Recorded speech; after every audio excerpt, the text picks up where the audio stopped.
Bonjour à toutes et à tous. Mon nom est Luc Bougnol-Lafont. Je suis directeur de l'auditorium et des spectacles du Musée du Louvre. Et je suis très heureux de vous accueillir nombreux à l'auditorium Michel Laclotte. C'est une grande joie pour moi d'ouvrir ces nouvelles rencontres art et engagement de Thanks for Nothing en compagnie de sa directrice générale Marine Funschenbeck. Marine, si je ne me trompe, ce sont les 7e rencontres de Thanks for Nothing que nous accueillons au Louvre, les premières ayant eu lieu à l'école du Louvre, puis ici, à l'auditorium du musée. Nous nous félicitons de cette fidélité réciproque, car nous avons beaucoup d'estime pour toutes les actions que vous menez et que je n'ai pas besoin de rappeler à notre public aujourd'hui, mais aussi parce que vous portez des valeurs et des sujets de débat et de réflexion qui nous sont chers au musée du Louvre. Le musée n'est pas seulement un conservatoire du passé et bien plus qu'une institution patrimoniale. C'est un lieu vivant, traversé par l'histoire, mais aussi tourné vers le présent et vers l'avenir. Au musée du Louvre, les civilisations se rencontrent, les œuvres dialoguent à travers les siècles et les visiteurs de tous âges et de tous horizons y trouvent matière à penser, à rêver et parfois à se reconstruire. Dans notre monde troublé, où tant de portes se ferment, le musée a plus que jamais une responsabilité, celle de créer des ponts et de favoriser le dialogue et la compréhension mutuelle. Pour l'édition 2025 de ces rencontres, Thanks for Nothing a décidé de se pencher sur les liens entre l'art, l'engagement social et la santé, et notamment la santé mentale.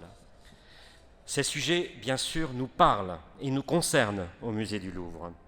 S'agissant de santé mentale, j'ai en tête, bien sûr, la toute récente exposition Figure du fou, qui, par son sujet et son approche originale, a attiré plus de 500 000 visiteurs l'hiver dernier. Plus concrètement, le Louvre, on ne le sait pas assez, est un acteur engagé pour la santé et la santé mentale. Le musée s'implique depuis plusieurs années aux côtés des professionnels du soin, des associations et des structures médico-sociales pour rendre nos collections accessibles à tous, y compris aux publics les plus fragiles. Le Louvre souhaite être un espace de répit, de lien social et de réparation symbolique. Il ouvre ses portes aux patients, aux aidants, aux personnes en situation de handicap, d'isolement ou de souffrance psychique. Il le fait à travers des programmes de visite et d'ateliers adaptés, de programmes hors les murs dans les hôpitaux ou les centres de santé mentale, de formations croisées entre professionnels du musée, de la culture et du soin. Donc, un grand merci à Thanks for Nothing d'avoir choisi cette thématique si essentielle pour nous tous. Merci à tous les participants, merci à tous les intervenants. Je vous souhaite à tous une journée inspirante, nourrie de réflexion, de partage et peut-être de nouvelles idées à faire germer au-delà de ces murs. Merci beaucoup.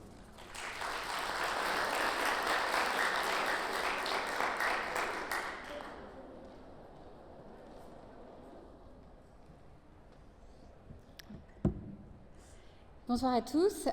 Bonsoir à tous. Une femme enceinte qui monte sur scène, voilà, ça commence. Nous ne sommes pas encore le soir. Bonjour à toutes et bonjour à tous. Je suis Marine Funschenbeck, la directrice générale et cofondatrice de Thanks for Nothing. Je suis très heureuse d'être là, accompagnée aujourd'hui par de nombreux intervenants, comme vous voyez, accompagnée tout court. Je vous prie par avance de m'excuser des mots qui s'échappent de ma mémoire. Il se trouve que c'est un phénomène de santé et de santé mentale bien connu. À 7 mois, les femmes enceintes oublient beaucoup de choses et se concentrent sur la construction d'un individu. Et j'en suis la preuve vivante aujourd'hui. Voilà, écoutez, c'est une édition très importante pour nous, la 8e édition au Musée du Louvre. En effet, on a commencé à l'école du Louvre grâce à Dominique de Fonréau, que je salue amicalement, ainsi que toutes les équipes du Louvre. Et puis aujourd'hui, voilà, la 8e édition ici à l'auditorium, qui est évidemment un magnifique écrin et une magnifique tribune pour partager les rencontres art et engagement. Donc merci infiniment Luc pour votre mot d'introduction. Merci à toutes les équipes qui nous permettent de réaliser cette journée. Je vais simplement vous présenter brièvement qui nous sommes, puisque ma mère et ma grand-mère connaissent bien et sont toujours en fan club, mais tout le monde ne connaît pas forcément Thanks for Nothing. Donc c'est une association que nous avons créée il y a maintenant 8 ans, donc de façon concomitante avec la conception des rencontres et arts et engagement.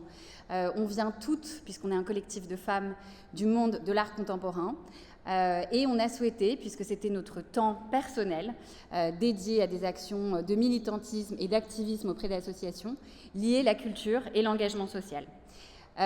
Et je dirais que lier la culture et l'engagement social, ça peut se faire tous les jours, dans des discours, ça peut se faire tous les jours avec des concepts, mais c'est parfois un petit peu plus compliqué de le faire avec des projets. Et nous, notre ambition, depuis 8 ans, c'est évidemment d'avoir des discours, comme c'est le cas aujourd'hui, d'inspirer, on espère, une jeune génération qui, en général, est présente à plus de 55% du public chaque année ici au Musée du Louvre pour les rencontres. Et donc, la première étape, c'est ça, la création d'un discours, de réflexion. Mais la seconde étape, qui nous semble essentielle et qui est toujours liée à notre engagement, c'est de monter des projets concrets qui permettent de faire rencontrer, comme c'est le cas aujourd'hui, des artistes et des associations de terrain. Et ça, depuis 8 ans, c'est vraiment le sillon qu'on trace, avec beaucoup de détermination, avec des partenaires exceptionnels, comme l'est le Musée du Louvre, mais aussi d'autres institutions culturelles qui nous soutiennent, le Centre Pompidou, le Palais de Tokyo, énormément de galeries aussi qui nous accompagnent. Et voilà, cela passe par différents formats qu'on organise tout au long de l'année et qui nous permettent d'aborder donc les champs sociaux que sont les 3 domaines, donc la solidarité, les droits humains, l'accès à l'éducation et l'environnement. Alors vous allez me dire, finalement, on peut rentrer à peu près tout là-dedans. Et oui, c'est vrai, on peut rentrer tous les sujets sociaux et d'engagement, et c'est absolument notre volonté, puisque notre conviction qui a été mise, pour le coup, à l'épreuve depuis 8 ans, nous a confirmé dans notre intuition et notre volonté, c'est que grâce à la voix des artistes, grâce à la création contemporaine, effectivement, on peut aborder tout le champ de l'engagement social, et bien sûr pas que dans la période contemporaine, puisque comme vous le rappeliez Luc, évidemment à travers les âges, ces questions d'engagement se posent. Si je continue, alors les chiffres et l'impact, c'est un grand mot, mais c'est quand même important de rappeler que les actions dont je parlais donc, ne sont pas que des discours. C'est aussi plus de 600 000 personnes qu'on a accueillies dans nos projets, que ce soit, donc, comme aujourd'hui, les rencontres, mais aussi des expositions, des grands projets dans l'espace public. On a eu la chance de participer à 2 éditions de Nuit Blanche avec un public fou. Et c'est aussi, chaque semaine, chaque mois, des ateliers de création qu'on fait avec des artistes de très haut niveau. Et donc, c'est vraiment des publics accueillis, encadrés, accompagnés par nous. On a aussi développé tout un volet de levée de fonds qui nous a permis en fait, de reverser plus de 3 millions d'euros depuis 8 ans à des associations de terrain et de permettre vraiment de financer des projets, notamment pour la question de l'accueil des réfugiés, avec des personnes qui sont aux frontières, dans les aéroports, pour s'assurer que les personnes qui arrivent sur notre territoire soient correctement accueillies, si je puis dire, mais du moins que leurs droits soient respectés. Je fais une petite parenthèse sur la question de l'accueil des réfugiés. Pour ceux qui me connaissent, c'est un sujet qui est très important pour moi, et le discours politique nauséabond du moment m'oblige à faire cet aparté. Beaucoup d'artistes ont rejoint nos projets, parmi lesquels des très grandes figures, comme aujourd'hui Ernesto Neto, évidemment, mais d'autres l'ont précédé. Et puis, on a eu la chance d'avoir beaucoup, comme je le disais, de relais parmi les institutions culturelles et le monde de l'art contemporain, le monde public de l'art contemporain, mais aussi le marché de l'art, et ça, c'est très précieux pour nous. Un petit mot sur notre grand projet à venir, qui est La Collective, donc un projet un peu sisyphien, donc pour ceux qui connaissent cette métaphore, c'est-à-dire que ça n'en finit pas d'en finir. C'est un beau projet qu'on a remporté, un très grand appel à projet auprès de la ville de Paris pour construire notre propre centre d'art et de solidarité, c'est la spécificité de cette action, qui nous permettra d'accueillir et d'ancrer tous les projets de Thanks for Nothing dans un même lieu, donc ce lieu qui est l'ancien hôpital Saint-Vincent-de-Paul, dans le 14e arrondissement de Paris. Pour ceux qui connaissent Paris, c'est entre Denfert-Rochereau et Port-Royal, juste derrière la fondation Cartier actuelle. Et donc dans ce lieu, on a décidé de réfléchir à quel devait être le rôle d'une institution culturelle aujourd'hui et à quoi elle devrait ressembler concrètement. Et bien notre réponse, c'est d'avoir des espaces d'exposition, bien entendu, des résidences d'artistes pour avoir une création vivante au quotidien, mais on a voulu séparer les espaces, enfin plutôt répartir les espaces, c'est mieux choisi, entre des espaces culturels et des espaces dédiés à la solidarité.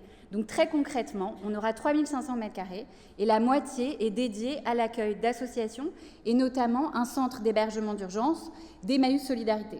Donc c'est un nouveau modèle qu'on peut retrouver, on a pu le voir en Grande-Bretagne, mais finalement en France qui existe assez peu, de cohabitation, je dirais même spatiale et architecturale. C'est-à-dire que les espaces communiquent. Parce qu'encore une fois, c'est une chose de créer des concepts et des discours, mais il faut que ça marche spatialement, et l'espace et l'architecture, particulièrement dans un bâtiment comme ici, ont vraiment un rôle à jouer sur les rencontres. Et donc spatialement, architecturalement, les espaces d'exposition, les ateliers d'artistes et le centre d'Emmaüs Solidarité sont liés pour permettre des rencontres entre ces différents publics, d'où l'appellation nouvelle que nous avons choisie, qui est un centre d'art et de solidarité. Et donc, je le disais, ce projet est un peu sisyphien, puisqu'on l'a remporté en 2020 et qu'on devait l'ouvrir cette année. Mais comme tous les projets dans des bâtiments classés, il a pris un retard fou et donc devrait ouvrir plutôt d'ici 3 à 4 ans. Voilà, mais ça me laissera le temps d'élever mon enfant et de revenir dans ce projet ensuite. Donc, j'y vois un petit intérêt personnel. Voilà pour le projet. Un mot sur le mois réengagement. Donc, c'est un projet qu'on a créé il y a maintenant 6 ans, qui accompagne en fait les rencontres à réengagement et qui les prolonge. C'est-à-dire que, comme je vous le disais, aujourd'hui c'est le lieu des échanges, des rencontres, une tribune magnifique aussi pour des plaidoyers, et je vais y revenir. Mais ces conversations se prolongent aussi dans des actions. C'est vraiment important pour nous. Donc dans des actions de terrain qui permettent au public de se rencontrer sous la forme de visites pédagogiques dans des galeries. Donc plus de 50 galeries sont associées à nous dans Paris et le Grand Paris, pour accueillir des publics différents, des scolaires, des associations qui sont mêlés. Donc en gros, on accueille des publics entre 3, 4, 5 ans, des tout petits, jusqu'à des personnes notamment âgées, isolées, par exemple de la Fondation des Petits Frères des Pauvres.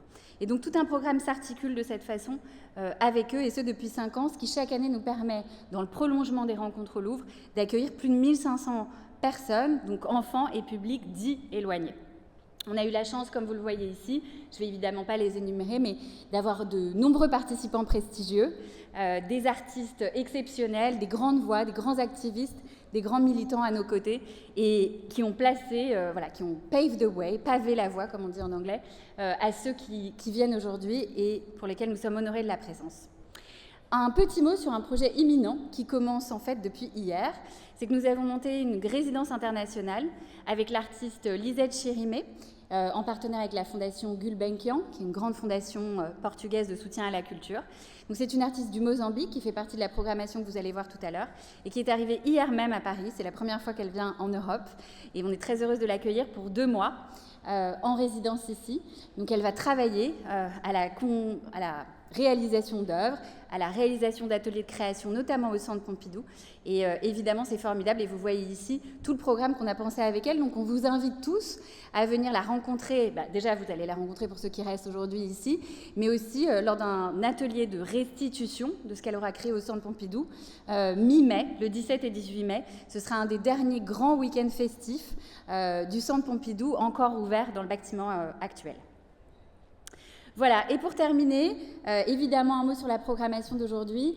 On est très honorés de tous les speakers qui, encore une fois, nous font confiance, sont présents à nos côtés pour aborder aujourd'hui donc le thème de la santé et de la santé mentale, à commencer par Boris Cyrulnik, qui est notre grand invité d'honneur aujourd'hui, qui nous a fait l'amitié et la confiance, nous a accordé sa confiance pour venir signer son dernier ouvrage « Quand on tombe amoureux, on se relève attaché » aux éditions Odile Jacob. Et puis se suivront notamment la présence aussi exceptionnelle d'Ernesto Neto, immense artiste brésilien qui est venu à Paris pour vous, pour nous. Donc évidemment, on est très heureuse. Ces rencontres, comme vous allez le voir, elles font vraiment dialoguer l'art et l'engagement social. Il y a autour de ces tables rondes à la fois des penseurs, des philosophes, beaucoup de praticiens aussi de la médecine et de la santé mentale aujourd'hui, et des artistes en conversation avec eux, et c'est véritablement ce lien qu'on veut créer au quotidien avec eux. Voilà, je vous remercie infiniment d'être présents, et puis pour respecter un timing bien serré et honorer la présence de Boris Cyrulnik, je vais vous demander de venir me rejoindre sur scène, et on va débuter la conversation. Merci encore d'être là, et bonne journée à tous.